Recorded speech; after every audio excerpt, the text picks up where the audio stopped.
You know, often if we are seeking to go to a place we haven't been before, we will kind of seek out that person or something that will kind of give us an idea of maybe a good restaurant to go to or something like that, you know.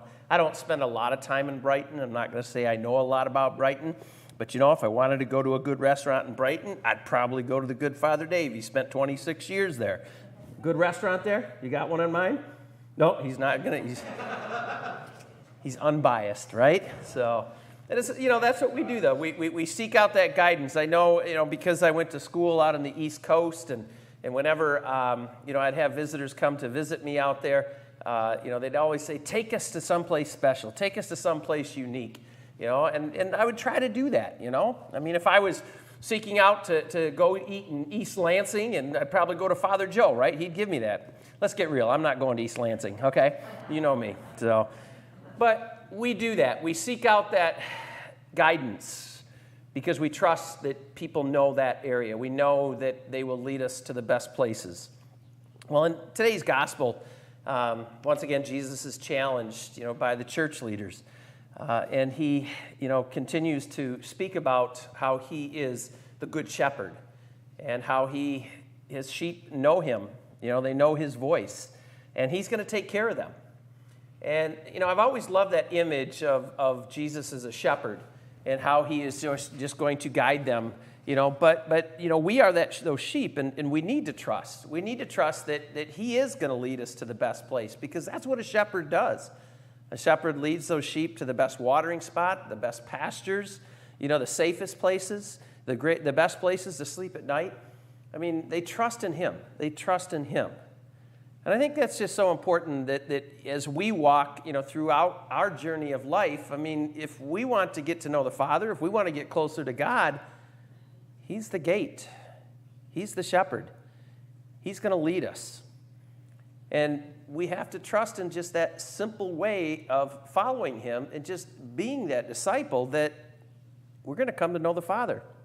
I love the last line of this gospel where he says, the Father and I are one. I mean, he tried to convince them time in and time again. Guess what? To know me is to know God. If you just follow me, if you just get to know me, you are going to get closer to the Father. I mean, that is why he came. And that speaks to us today in so many different ways, because I think sometimes we just, you know, don't always trust, or we just always have those doubts, and we have those moments where, you know, we just kind of turn away. But he keeps inviting us back to say, trust him. Trust him. I'm going to get you there. But you just have to trust in me. You know, you want to know the best place to go? You want to know the best way to get to God? You know, read these scriptures. Read the good news. Read the gospel messages. Because he's leading us there. Now, I want to point out something else that as I was reflecting on the readings today, that I just loved that came out of this first reading in the Acts of the Apostles. You know, when Barnabas was going there to Antioch, it says here that you know, when he arrived, he saw the grace of God. When he arrived, he saw the grace of God. He didn't just perceive it. He didn't just feel it, but he saw it. He saw it in the way that those early Christians were living their lives, treating each other, how they were behaving, how they were believing. I mean, he could see it with his own eyes, the work of the Holy Spirit being present in them. Their lives were changed. What does that tell us? It tells us that, you know, we too need to step out and live a certain way. Trust in the Lord that he's going to guide us and he's going to lead us. But it's also about how we live with others and how we treat others and how we respect them. I mean, to see the grace of God, I mean, that is a beautiful thing. I don't know if you saw on the news today, but I was watching it early this morning, and there's this young girl in high school, and I don't even remember where, but she has a case that's going to the Supreme Court today, okay? And, you know, she's a 10th grader, and she didn't make the varsity cheerleading team. And, of course, she went to social media to vent But in that venting, all right, she used a number of profanities. Well, in using those profanities, she was suspended from school. And of course, she's taking this to the Supreme Court because she said, I exercised my, freedom of speech, that First Amendment right. And sure, it does open it up for a whole lot. But as she was sitting there talking and being interviewed, I pointed this out to my dad as we were watching. She had earrings on, almost like mine right here, right?